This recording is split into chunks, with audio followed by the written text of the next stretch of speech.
Chapter 5. King Dasaratha's Kingdom and Capital. The vast earth, divided into 7 islands, has been ruled by one sovereign since the time of kings descended from Manu, the father of mankind, whose lineage conquered and preserved the world. Among these legendary monarchs, none were as illustrious as King Sagara, famed for his deeds. His 60,000 sons, brave and indomitable, undertook the colossal task of hollowing out the oceans, etching their names into the annals of time. This ancient history of the House of Sagara, born of the noble Ikshvaku lineage, is recounted in the timeless epic, the Ramayana.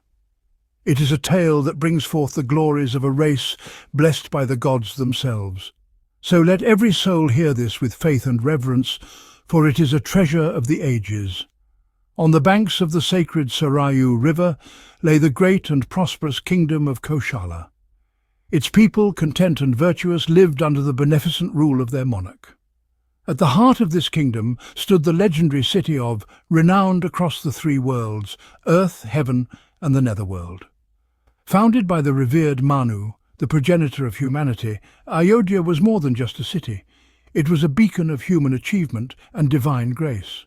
The name Ayodhya itself signified its unconquerable nature, for no enemy could breach its mighty defences. Spanning 60 miles in length, Ayodhya's majestic thoroughfares were meticulously planned, broad and smooth, shaded by trees, and adorned with fragrant blossoms that fell gently with every breeze. King, a monarch of immeasurable wisdom and power, ruled this city just as the king of the gods ruled the heavenly capital of. The splendour of Ayodhya mirrored the celestial cities, with its grand gates flanked by soaring towers, all protected by fortifications devised by the most skilled engineers of the age. Each gate and market bustled with life, guarded and adorned by warriors and artists alike. The streets were alive with the melodies of bards, the rhythms of ballad singers, and the harmonies of musicians who serenaded the people with stories of valour and divinity. The city itself was a marvel to behold. Its immense gilded palaces rose like the peaks of a sacred mountain, their walls encrusted with sparkling gems and precious stones. Everywhere one looked, the skyline was punctuated by domes of glittering gold, casting their divine brilliance across the land.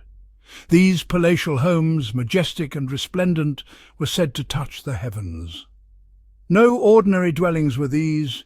They resembled the divine chariots that bore the souls of the virtuous to the ethereal realms above.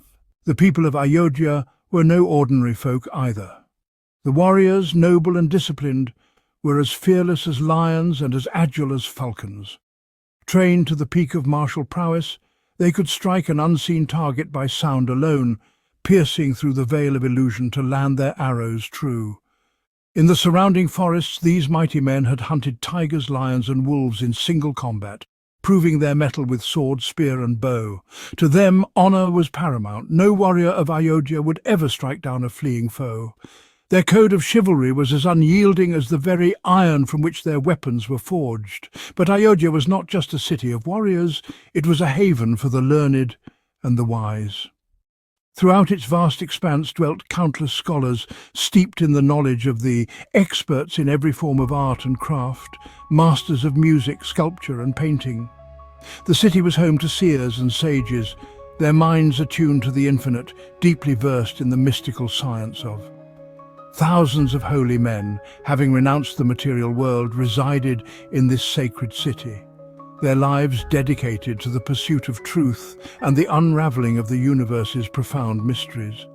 The beauty of Ayodhya was not confined to its walls. Beyond the city limits lay lush, vibrant groves of mango trees, towering above the landscape like a protective shield. The outskirts resembled a goddess wrapped in a belt of greenery, her trees swaying in harmony with the songs of the wind. The city's defences were unmatched, encircled by a deep moat, so wide and treacherous that no enemy, through any means of strategy or force, could breach its borders. Its walls were strong, towering high, and lined with guardhouses, ever vigilant against the threat of invasion. Ayodhya was a hub of commerce and diplomacy, a city where merchants from distant lands traded goods and knowledge alike. Within its markets, ambassadors from foreign realms conducted affairs with peace and prosperity. Elephants, horses, camels, and mules, animals of every size and purpose, roamed the streets, each symbolizing the city's vast wealth and grandeur.